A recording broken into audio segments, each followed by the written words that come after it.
je suis la sœur Harry de l'Assemblée des rachetés de l'Éternel. Bienvenue dans cette manne quotidienne. Alors frères et sœurs en Christ, aujourd'hui, j'espère que tu es disposé parce que je vais te parler du baptême en Christ. Et oui, ce n'est pas un simple rituel ce baptême, c'est un pas décisif dans la vie d'un croyant. Ce n'est pas une simple cérémonie, mais un engagement profond qui change ton identité et ta relation avec Dieu. Le baptême est un symbole de mort et de résurrection.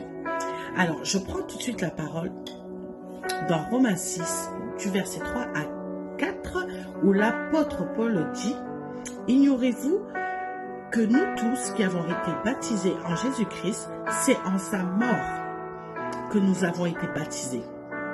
Nous avons donc été ensevelis avec lui par le baptême en sa mort, afin que, comme Christ est ressuscité des morts, par la gloire du Père, de même nous aussi nous marchions en nouveauté de vie. » Amen.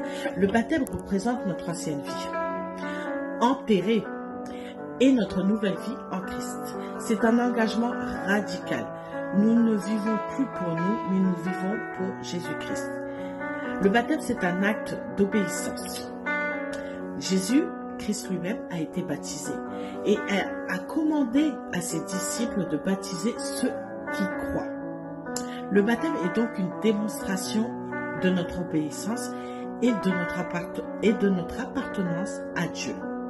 Quand nous sommes baptisés, nous disons publiquement « Nous ne marchons plus selon le monde, mais nous marchons selon la volonté de Dieu. » La nouvelle identité est une nouvelle force, frères et sœurs en Christ. Le baptême nous revêt d'une nouvelle identité. Nous sommes désormais enfants de Dieu. Nous sommes fils et filles de Dieu, appelés à marcher dans la sainteté et dans la puissance du Saint-Esprit. Car il y a le baptême de l'eau qui est physique, et il y a le baptême du Saint-Esprit. Les deux font un combo. Amen. En conclusion, le baptême n'est pas un simple symbole. C'est une transformation. Si tu es baptisé, souviens-toi de ton engagement et vis pleinement pour Christ. Si tu n'es pas encore baptisé, tu n'es pas là par hasard. Dieu t'appelle à prendre cette décision et à marcher dans ta nouveauté de vie, frères et sœurs en Christ.